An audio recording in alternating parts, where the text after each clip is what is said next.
Greetings, ghouls and ghosts, and welcome back to Gothictech. My name is Raven, and today we are going through Nightshade number 3.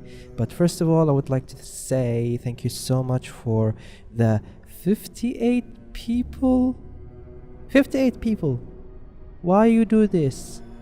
Why are you subscribing to me? Go subscribe to someone better, like Linus, if you want technology stuff. Anyway, well, today we're talking about the big king, the king of all kings, the great NVIDIA GeForce GTX 1080. Is the embargo has been lifted on May 16, and the reviews are out. Everyone is talking about it. It's the king of GPUs, single card, like single GPUs. So we're not talking about dual GPU like the Dual Pro or the 295X2 from AMD. Single card. So today we're gonna talk about it. No bullshit, no hype. We're just gonna talk about the performance and is it really worth it? Are you going to spend the money, the mucha, or whatever they call it, for one of them? We're gonna find out. First of all, let's go through a quick specification of the card. It's a 16 nanometer, so it's a huge shrink since the 28 nanometer. The code name is Pascal, of course, everyone knows that. And it has 7.2 transistors and 2560 CUDA cores, which is a lot less than the 980 Ti, and which is actually not bad. I'm gonna explain why later. And the teraflops, don't worry about the ROBs and TMUs now. The teraflops is 8.2 teraflops compared to 5.6 on the 980 Ti, and we have 8 gigabytes of GDDR5X or GD5X. You know, it's shorter compared to 6 gigabyte.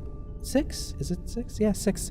Now the boost clock here and the base clock has been tremendously increased to 1607 megahertz. 1607 compared to 1000 on a reference. This is our reference. We'll talk about overclocking later. And yeah, let's talk about the TDP or thermal dissipation something. I forgot what is it. Fuck. Welcome to the best tech show on the YouTube. And we're gonna talk about the TDP and the price. It's $600 for the non-reference and $700 for the reference. Yes, I said that correctly.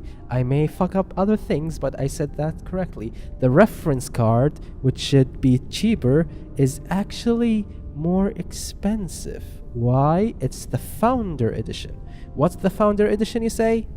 This is the Founder Edition. This is the reference cooler, like vapor chamber, blower design, single 6-pin connector, 180 watt DTP, is more expensive than the non-reference one. Okay. Quick thing. If you've seen this graph on the NVIDIA webinar when they announced the 1080, that they claim that the 1080 is twice faster than a Titan X and 3 times more efficient. Okay, I would rather pluck me own arse hair with a shard of glass than believe this.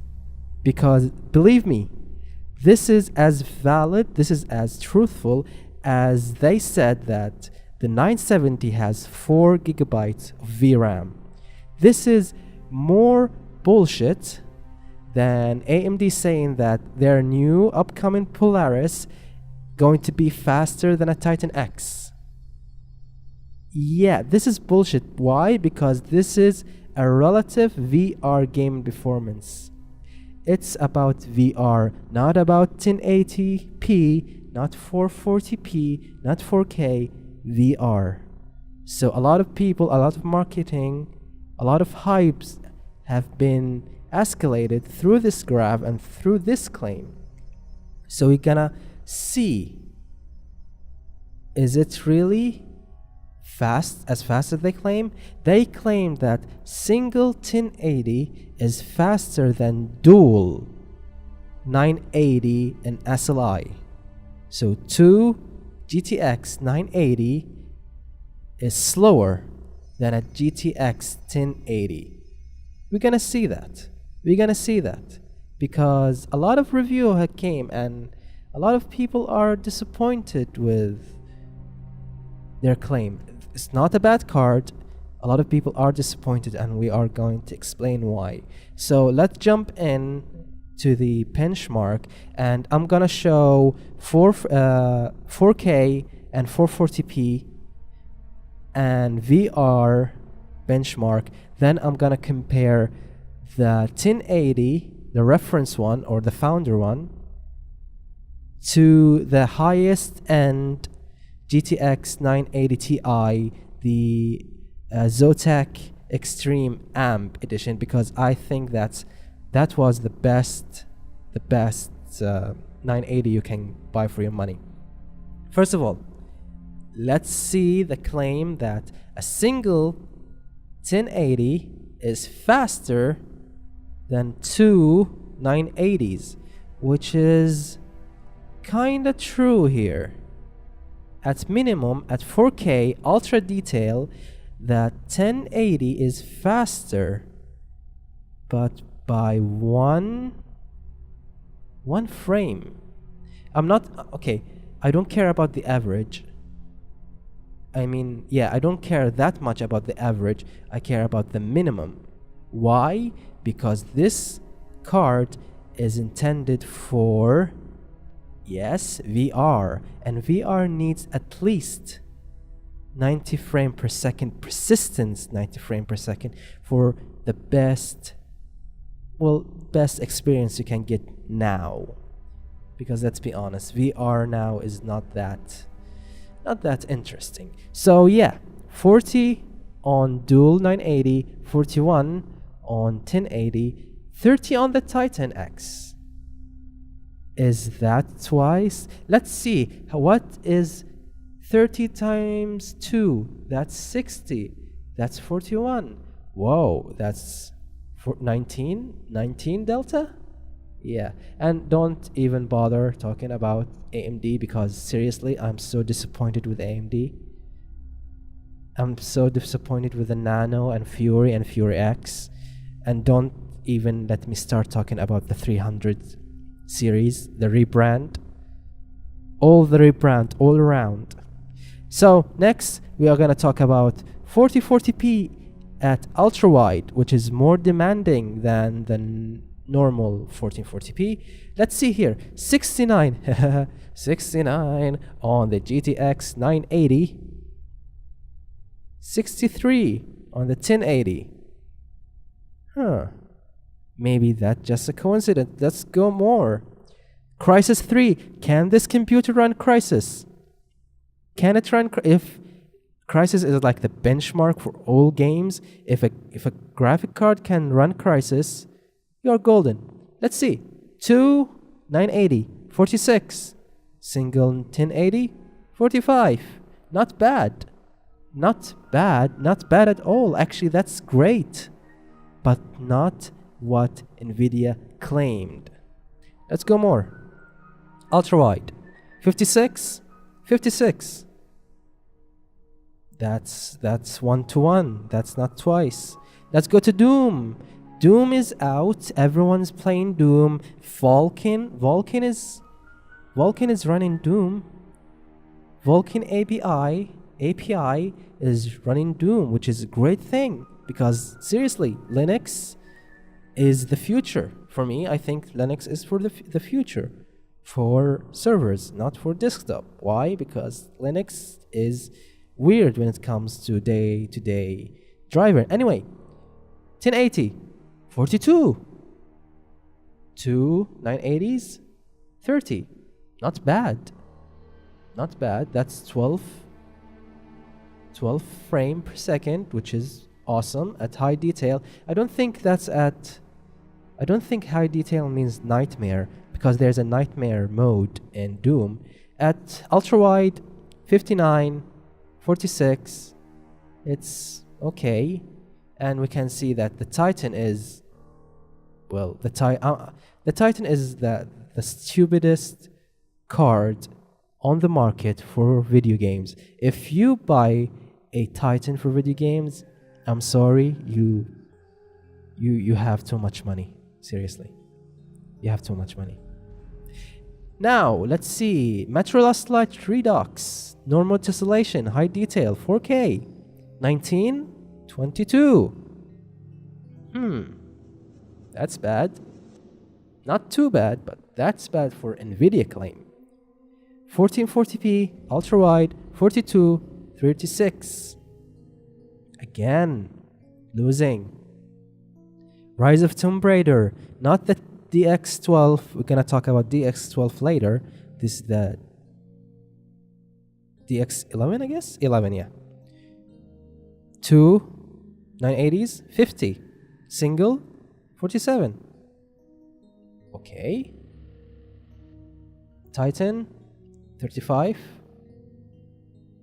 Not bad. That's almost, as they say, that twice. But again, VR performance. Tomb Raider ultra wide, 67, 47, 65. I mean, okay. Anyway, Witcher ultra high, 45, 40, 5 frame per second. The same thing goes on and on. Now we're talking about the X11. 12, I mean. What the fuck? English? You can't count, Raven. You can't count. That's 1, 2. That's 11. That's Ju-ni in Japanese. Slash in Arabic. I don't know how to say it in Spanish. Anyway, Ashes of Singularity. High details. 50 frame per second. And 28. Now we're talking 35. Now we're talking 40 on the Nano. The Nano is kicking ass here. Why? The X12. AMD are really good at something called asynchronous computing, which is in AMD. Nvidia is not that good at. We're gonna talk about that later on. More DX12. No, that's not a DX12. This is DX12. Let's see DX12 performance. 48 on the 4K. Here 47. 48, 47. Plus 1 frame. Plus 1 frame for DX12. Nvidia not doing too well with DX12. The asynchronous, even though it's been improved, it's not catching up to AMD. It's not catching up to AMD. You can see here AMD is gaining 4 frames, which is not a lot, and 9 frames, which is still not a lot, but it's better than 47 and 52, which is actually, whoa, wait, yeah, correct, yeah, that's disappointing. Hitman 50, 38, not bad. Hitman is actually really long. Anyway, Project Cars. Project Cars is for virtual reality for the headset on Oculus Rift. No AA. Let's see the graph. Let's see the fluctuation. We can see that the 1080, which represented with the blue one. By the way, the graphs, the previous graphs are taken from TechGag. I'm gonna leave the references down there. And this one is from Road to VR. Anyway, let's see here.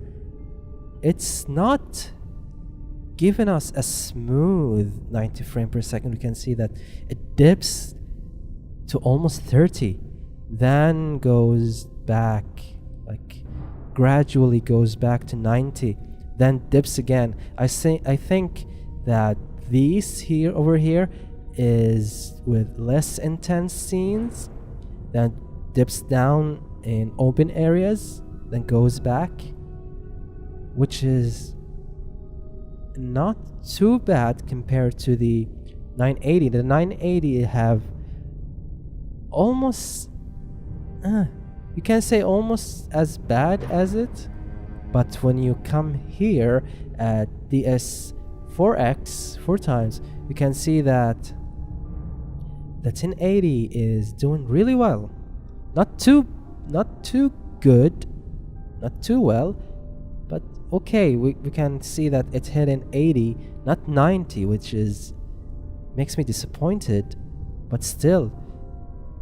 And let's not forget that the drivers they are running on are still mature, not mature enough, because you can see that fluctuation with the timing is really bad compared to the 1080, which is kinda at 50, but you can see that it's not as rocky as the 1080. Next, 9X.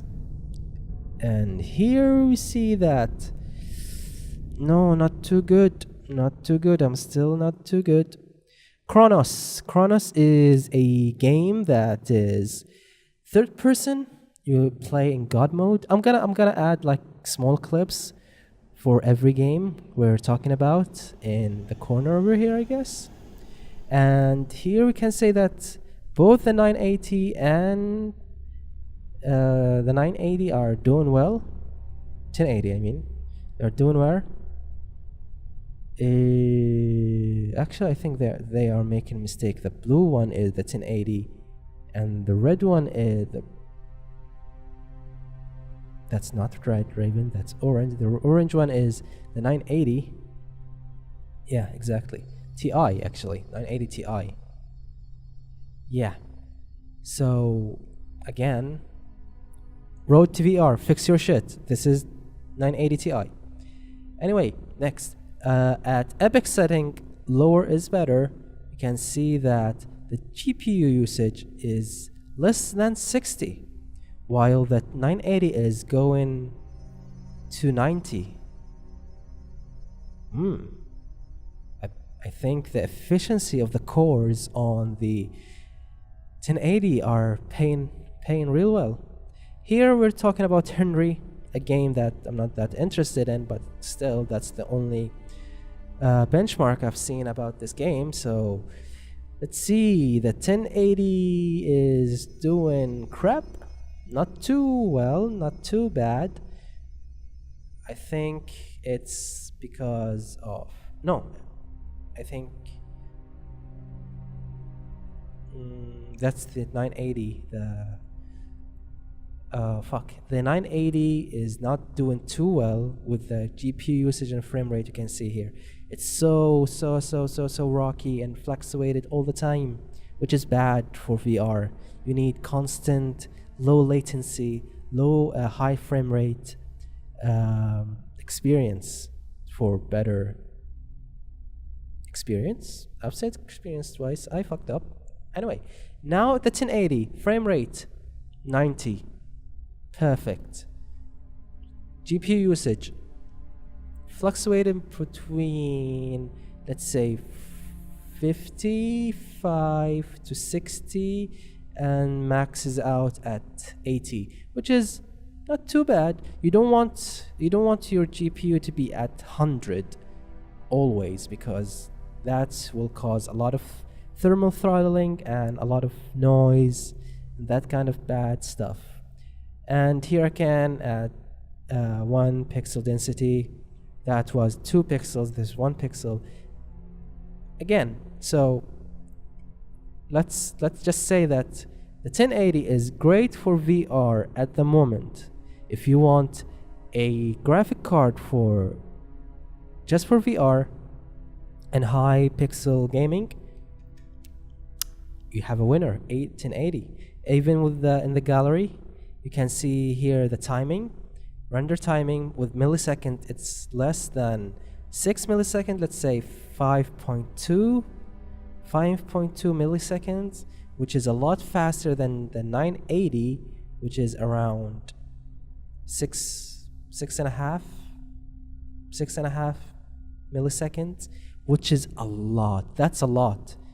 Yeah, 1 point something millisecond. That's a huge amount in this kind of compute, this kind of rendering, because you need a lot of pixels. You need a lot of frame rates. And I want to compare the 1080 with the best 980 Ti card on the market right now. I think the best 980 Ti on the market is the Zotac AMP Extreme, which is overclocked to 1253 megahertz and costs around 680. You can find it for 640, 630 now. Which, don't buy it, for the love of everything holy and pizza and everything. Don't buy it. Seriously, don't. Because if you compare, I know that the test benches are different. If you compare the Witcher 3 at 4K, average piece, 4K, high details, you get 31.8, and we can saw you get on the 1080, same thing, 4K, high detail, 45. That's a lot. That's a lot. The average is, I even compared it. I even compared to the minimum, not the average. The average is 53. That's a lot. Crysis 4K, 30 frame per second, 31 frame per second, 61. That's twice. Now they are talking, that's twice the performance. Twice. This shows how great the fucking 1080 is. This graph just show how much of a peasant I am at the moment, because I'm running the Radeon HD 6970 69. It runs AMD Tomb Raider at 1440p Ultra with FXAA turned on at, where is it? It's down there. 30 frame per second, while the GTX 980 Ti AMP Extreme at 153 frame per second. And sorry, let's remember, the 1080 is faster than the AMP Extreme, which means that my card is absolute shit. Anyway, moving on. Let's talk about this. Let's talk about the TDP. Let's talk about the TDP, that it is single connector and it's consume 180 watt. That's, a lot of people would say, oh my god, that's really efficient and really good for things and for power consumption. Yes, it is. Actually, it's impressive. But when it comes to overclocking, the 180 TDP actually is crippling the 1080. It's crippling. You can't overclock it that well. The max overclock they achieved till now is 2 gigahertz. Actually 2.1, 2.2 max. The bottleneck for this card right now, the Founder Edition, that one that costs $700, is the connectors. Is the 180 TDP. The single 8-pin connectors need to be fixed, and that's when the custom coolers and custom boards come in. Like here we have the iChill. iChill is making a new cooling solution, and most importantly, look here. This over here, let's zoom in. This here is a 6-pin connector, and this is an 8-pin connectors, where on the reference we see one 8-pin connectors. Can we see a picture? Is there a picture here of the single connectors? I don't think so. We're gonna see later. Yeah, so more power going to the card, pumping through the card, goes to the GPU, and better power design, better chokes, capacitors, better thermal dissipation. That means better overclock, and better overclocks mean better performance. How much performance better do you think? I think this card can crack the 2.5, even 3 on water. Can we say that this card can go 3 gigahertz? Oh my god, that would be crazy. I don't think it will be that easy to achieve. Maybe on liquid nitrogen we can see 3.1 maybe. I speculate 3.1, 3.2 max on nitrogen. But on water, on a custom board, I think it can go to 2.5, 2.6, which is bonkers. Seriously bonkers. We can't just imagine that, because last year the max we can see is 1.6 gigahertz, 1.7, 1.8, and now we are going to 2.5, 2.3 easily.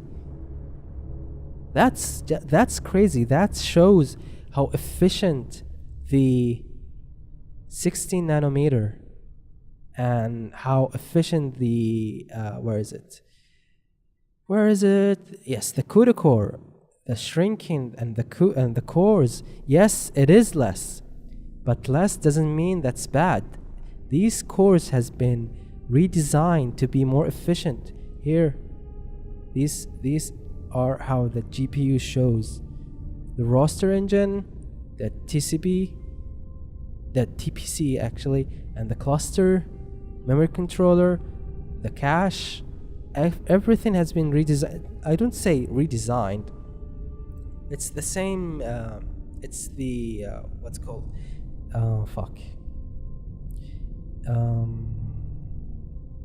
What is called? What's the name of the GPU called? GM 104?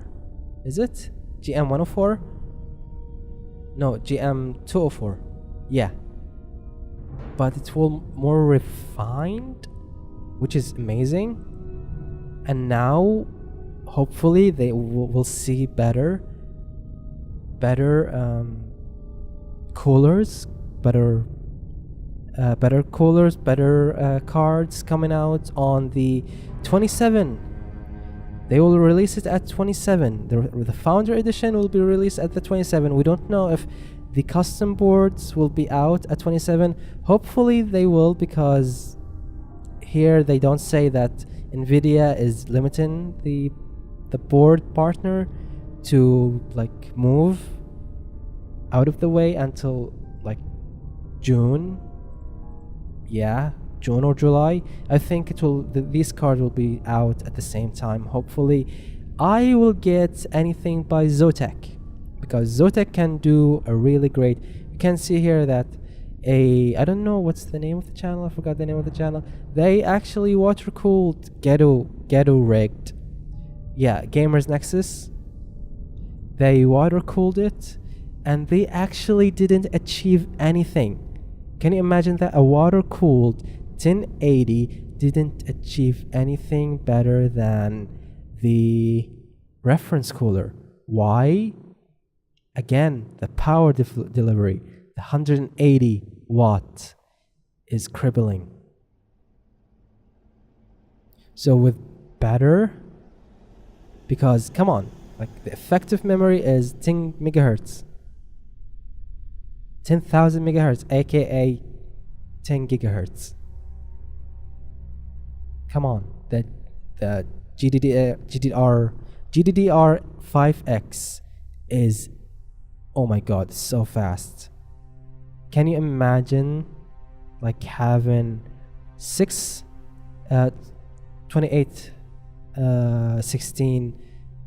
CUDA core on 16 nanometer with more ROBs and more MTUs? Wow, that would be amazing. I think that will be the TI. I think the TI will be like the big daddy Max will cut down, because the Titan whatever will have HBM2 like Vega on the AMD. But again, I don't like serious. Let's have a serious talk here. It's all about marketing. Nvidia, what they do, it's all about marketing. Just like what they did with the 980 Ti, just like they did with the 970 with the 4 giga of RAM, VRAM. It's all about marketing. I advise you to wait. Wait until the cards are out, like retail cards are out. Don't the reviewer, the card the reviewer gets, maybe they are pinned, maybe they are something special about them. I don't like say that the 1080 is not powerful card. It is a powerful card, a really powerful card. And actually, I'm going to get a 1080. I'm going on record now and saying I'm gonna get a 1080. Why? Because to be honest, AMD are coming soon. Like let's say in first 2 weeks of June, they are going to show the Polaris 10 and Polaris 11. Or no, they're gonna show it on Computex. But do you expect that Polaris will beat the 1080? No, I'm sorry, it's not. AMD just came on record and said that Polaris will be aimed at the mainstream sectors. Mainstream. So mid-range and laptop. Yes, it will be power efficient. It will be better performer, but it will not be at the enthusiast level. If you want a real enthusiast level with the full 4069 or 96 stream processor, HBM2, you need to wait until Vega. And they announced that Vega has been moved from 2017 until October of 2016, which is 1, 2, 3, 4, 5 months from now. Oh wait, AMD announced Computex press conference and webcam. I just saw that. They just posted that. AMD has just officially confirmed press conference on June 1st. June 1st, likely include 4000 series launch. Wow.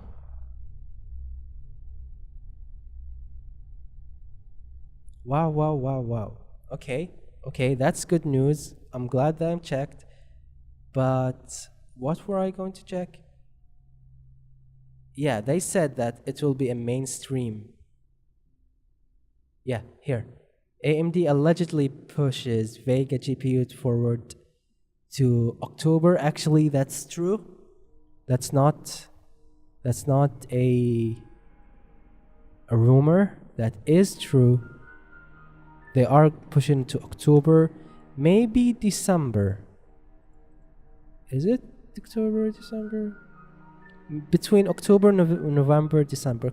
Basically October to November. I think that. And here's a more custom card for the 1080. This is from Gigabyte, the Extreme Gaming in June. So yeah, this is basically it. I'm disappointed with AMD.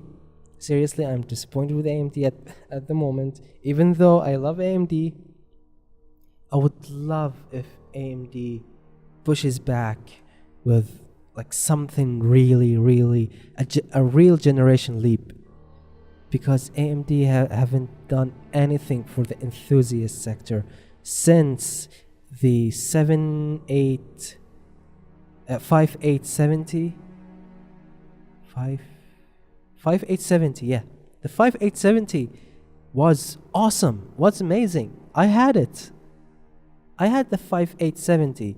Then I got a 6950 and I unlocked it to 6970 and was hooked to AMD. For some reason, AMD had charm for me.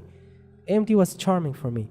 Now AMD is aiming at APUs, and even APUs, I think they will not be in the next gen consoles.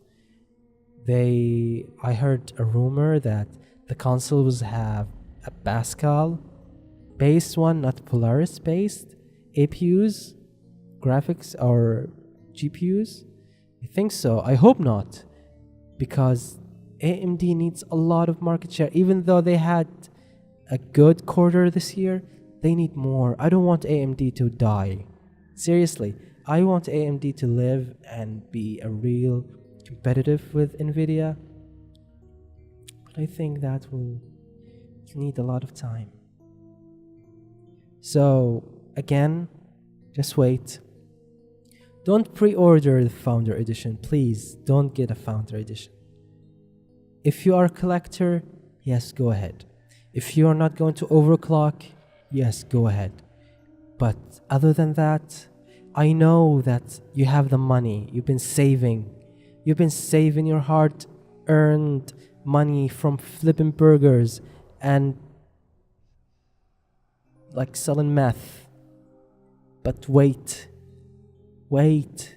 Get something with better cooling, better power delivery. Maybe wait until the 980 Ti get a price cut, then get it. If you're not too interested in VR, I'm interested in the 1080 because I'm going to get my VR headset, the Vive, next week or 2 weeks from now. I just got a mail today saying that it's in the mail. It's need 1 to 2 weeks. And it cost me, okay, my VR cost me $1,000. $1,000. The retail price is $800. I paid $30 for shipping, and now I'm paying $170 extra for shipping to my country, because I live outside of the US, which sucks, and I have to import it. So that's $170 extra. That's bad.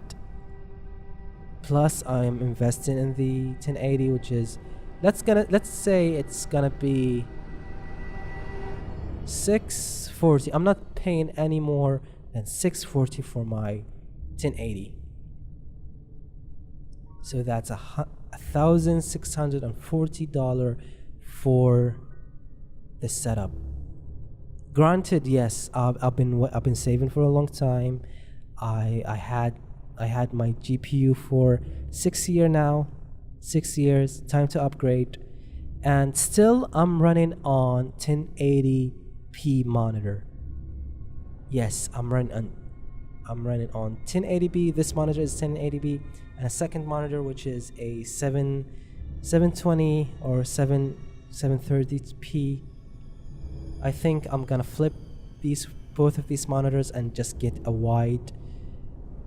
ultra wide monitor, a single ultra wide monitor, or a single 440p monitor, or maybe I'm gonna keep both of them and just get like a tri setup, so I can keep one just for coding and one for editing and one for like auxiliary. Well, that's bring us to the end. I don't think anyone is watching or listening to this, but seriously, this is basically I'm just telling you, the hype is real and the hype is a lie at the same time. Don't believe what first party benchmarks saying. Wait until the retails are out, not the reviewers now. You can't go and watch like Linus Tech Tips, Pole Hardware, Awesome Sauce Network, Hardware Connect, PC Per, Juan Tech Lover, all of the like major tech reviewers, even Joker Productions. He did a recap even though they didn't give him, and Tommy Tom Logan haven't done his video yet. I trust Tommy Tom Logan because he do intensive testing, like more testing than anyone, because I love long videos. You can see that my videos are long because I speak about tech like enthusiast, even strong. I admit I say a lot of wrong things. Like in the first Nightshade, I said that Intel is scrapping the entire TikTok architecture. Yeah, that's not true, and nobody noticed, right? Because nobody watched this, and I'm sure that you are not watching this right now. So thank you so much for watching, even though you're not. If you like it, stab the like button downstairs, and I will haunt you later. Bye. F12 bitches.